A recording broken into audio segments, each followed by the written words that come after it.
จูบគ្នាយូរអូនមានកូនហើយអង្គសងខំហើយគ្មានឱកាសទេព្រោះតែពេលនេះឆោមឆាយអូនបានคล้ายជាម្ដាយគេហើយបងបានត្រឹមជាអ្នកធ្លាប់ស្គាល់จูบគ្នាយូរអូនស្អាតខ្លាំងណាស់ដឹងច្បាស់ថាគេមើលថែដិតដល់ខុសប្រាកាលនៅជាមួយប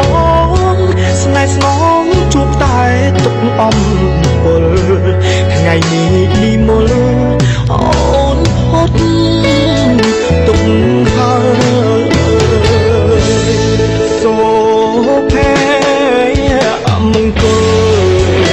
របស់មុនអងជាក្តីសុខបងដូចគ្នាត្រាំត្រើអូននឹងគេរសោយសុខបងជួយអូនមកតែបងស្ដាយក្រោយឲ្យអូនបានគេ